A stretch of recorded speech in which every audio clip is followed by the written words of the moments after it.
بسم اللہ الرحمن الرحیم. السلام علیکم. The topic of this lecture is acculturation یعنی ثقافت پذیری. ویورز، ثقافت پذیری ایک ایسا عمل ہے جس میں ایک ثقافت کی صفات دوسری ثقافت کی جانب اتنی طویل عرصے تک منتقل ہوتی رہتی ہیں کہ دونوں ثقافتیں ایک دوسرے کی مثل ہو جاتی ہیں. ایک اور تعریف کے مطابق دو مختلف گروہوں میں ثقافتی صفات کا باہمی تبادلہ ثقافت پذیری کہلاتا ہے. صفات کے اس تبادلے میں دو صورتیں پیش آتی ہیں.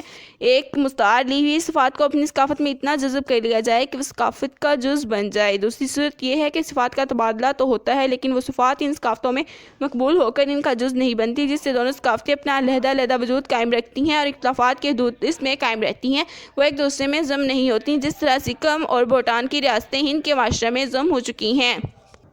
سری لنکا کا معاشرہ بھی ثقافتی طور پر ہند کے معاشرے سے مواصلت رکھتا ہے، لیکن حیدرآباد، جے نگر اور کشمیر کی ریاستیں ہند کے معاشرے میں ضم نہیں ہوئیں. ہند میں رہنے کے باوجود اپنا ثقافتی وجود قائم رکھے ہوئے ہیں. انگریزی زبان ہمارے معاشرے میں ثقافت پذیری کے عمل میں ہے اور معاشرے میں ضم ہو کر ہماری ثقافتی زبان نہیں بنی. پنجابی، سندھی، بلوچی، پشتو اور پنجابی زبانیں ہمارے معاشرے میں اپنا علاقائی وجود رکھتی ہیں. ان میں ثقافت پذیری کے عمل سے اردو سب کی مشترکہ زبان سمجھی جاتی ہے. پاکستانی معاشرے میں ثقافت پذیری کی مثالیں.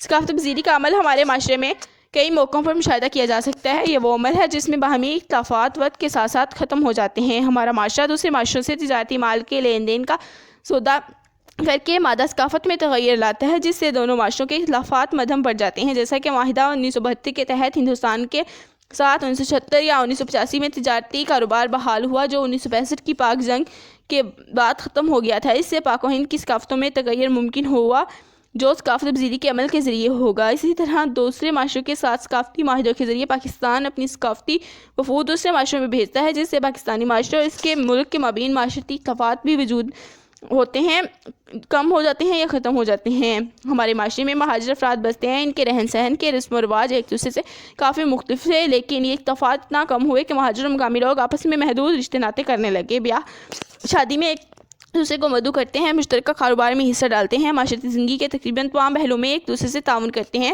ہمارے معاشرے میں پنجابی صوبہ پنجاب میں، پٹھان صوبہ سرحد میں، سندھ میں اور بلوچستان میں 4 مشہور ثقافتی گروہ ہیں. ان سب کی قومی زبان ایک پاکستان ثقافت ہے، لیکن ان کے علاقائی ثقافت ایک دوسرے سے جدا ہے. زبان، لباس اور معاشرتی زندگی کے بہت سے رسم و رواج ایک دوسرے سے مختلف ہیں. ان اختلافات کے باوجود یہ لوگ ایک ہی معاشرے میں ایک دوسرے سے اتنا قریب رہتے ہیں کہ ایک دوسرے سے سماجی تفاعل کے ذریعے رابطہ رکھتے ہیں. مواصلات کا نظام قائم ہے، آمد و رفت رواں ہے. ثقافتی ترسیل کا عمل اتنی تیزی کے ساتھ ہو رہا ہے کہ یہ علاقائی ثقافتیں بہت سی خوبیاں ایک دوسرے سے لیتی اور ثقافت پذیری عمل میں آتی ہے. پاکستانی معاشرے نے مغرب کی صنعتی اور تعلیمی ترقی کے اثرات کو یکسر ٹھکرا نہیں دیا.